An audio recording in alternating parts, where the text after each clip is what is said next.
సారేపతి అనే ఊరిలో విధవరాలు. ఈ విధవరాల దగ్గరికి ప్రవక్త వెళ్ళాడు. ఆ విధవరాల దగ్గర ఏముంది తినడానికి? కొంచెము పిండి, ఆ కుండలో ఆ పాత్రలో కొంచెము పిండి, కొంచెం యోగ్యమైన పాత్రగా ఆ విధవరాలు ఎలా ఎంచబడింది అనే మాట చెప్తున్నాను. వాడి పేరు కూడా రాయలేదు పరిశుద్ధ గ్రంథంలో. కానీ నేటికి కాదు, ఈ భూమి ఉన్నంతకాలం, ఈ పరిశుద్ధ గ్రంథం ఉన్నంతకాలం, మనుషులు ఉన్నంతకాలం ఆ గురించి చెప్పుకుంటారు.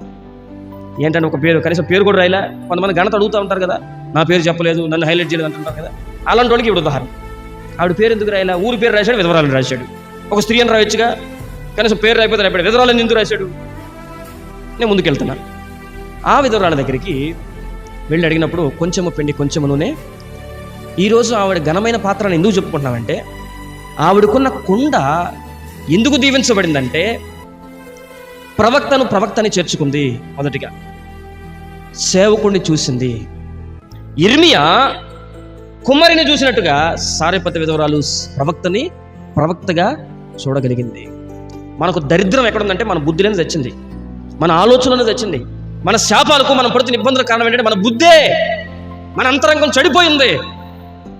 సేవకుడిగా చూడలేకపోతున్నాం, సేవగా చూడలేకపోతున్నాం, పరిచర్యగా చూడలేకపోతున్నాం, ఎదుటి వ్యక్తిలో దేవుడిని చూడలేకపోతున్నాం, దేవుని స్వరూపంలో చేయబడిన మనిషిగా చూడలేకపోతున్నాం మనం. ఆవిడ సేవకుడిగా ప్రవక్తగా చూసి, తీసుకురామ్మా, నీ దగ్గర ఏముందంటే కొంచెం నూనె, కొంచెం పిండి ఉందయ్యా అందా. ఆయన ఏమన్నాడు? ఆ కొంచెంలో ఒక చిన్న అప్పం చేసుకురమ్మన్నాడా? ఆ కొంచెం నూనెలో కొంచెం సగం నీకు చేసి 50-50 చేసి నీ కొంచెం నాకు కొంచెం అన్నాడా? ఏమన్నాడు? నీ దగ్గర ఉన్న పిండితో నాకు అప్పమ్మలు చేసి వచ్చిన వాడిని సేవకుడని నమ్మింది, దేవుడే వచ్చాడని నమ్మింది. తనకున్నటువంటి కొంచెం దేవునికి ఇచ్చింది. యోగ్యమైన ఘట్టము సారేపతి విధవరాలు.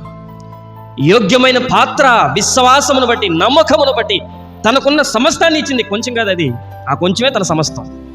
ఆ కొంచెమే. ఆహారం దేనికి సాదృశ్యం? భవిష్యత్తుకు సాదృశ్యం. ఆహారం దేనికి సాదృశ్యం? తింటే బలం వస్తుంది, బలానికి సాదృశ్యం. ఆహారం దేనికి సాదృశ్యం? ఆయుష్కు సాదృశ్యం. ఆహారం దేనికి సాదృశ్యం? అదే తన ఆస్తి, అది తింటేనే బ్రతికింది. సమస్తాన్ని ఇచ్చింది. తనకున్న కొంచెము సమస్తము. మనకెంతో ఉంది బలము, మనకెంతో ఉంది ఆస్తి, మనకెంతో ఉంది ధనము, మనకెంతో ఉంది సమయము. ఎంత ఇస్తున్నాం దేవుడికి? మనం మాటలు పాడేస్తాం. నేను ఎల్లప్పుడు నిన్ను స్తుతి. కొంచెం కష్టమైతే ఏంటి ప్రభు బయట చేసావు? దేవుని మీద తిరుగుబాటు, దేవుని ప్రశ్నించే తత్వం.